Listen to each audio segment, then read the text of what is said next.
Well, yeah, obviously a little different situation for me in that my dad coached here. So my dad was here for 36 years, and having the opportunity to grow up at West Point as a kid and being around the cadets all my life, never in my wildest dreams did I imagine that this opportunity would present itself. But when it did, I certainly felt that I was somebody who actually had the dream job. So that's kind of what drew me here, the fact that I grew up here.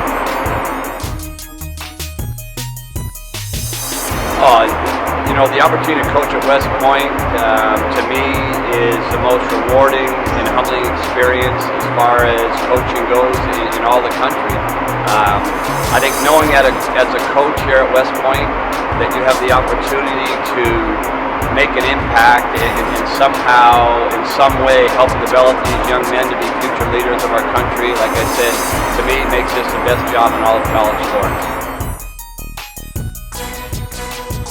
So I think for us, we look for guys who are going to be physically tough. I think when you play against Army, you expect that. So we're looking for guys that compete hard every shift and who understand what it's like to be a member of a team.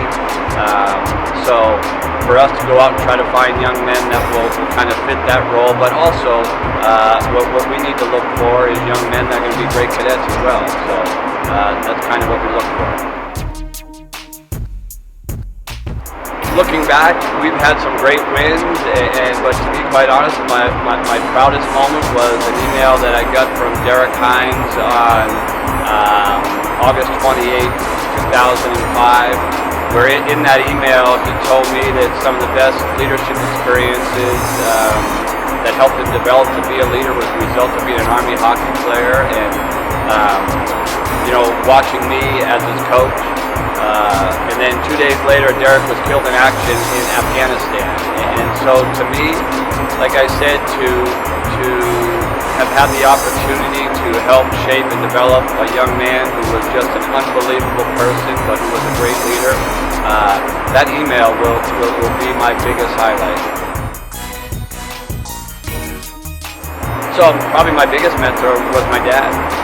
Like I said, he coached here for 36 years, and just having the opportunity to watch how he interacted with his players, with the cadets.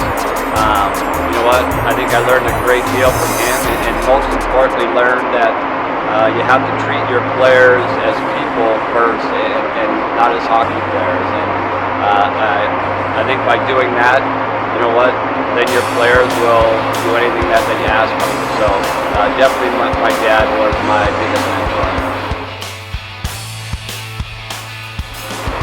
Favorite drill to run during practice? I kind of like the conditioning at the end.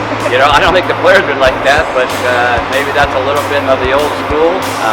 But I think it helps to kind of develop that mental toughness. And I'm fortunate to be able to work here with some great coaches, and Zach McKelvey and Chris McKelvey, who have a tremendous amount of knowledge, have great drills, but maybe I'm a little bit old school, and a little bit of conditioning at the end is what I like. Our vision for our team is to compete for a championship. We want to win the Atlantic Hockey Championship, and if you do that, then you have an opportunity to play in the national tournament. So our vision is very clear, and our players understand that this year we want to be the first team that plays in the NCAA tournament. And so that's the vision that we have for our players.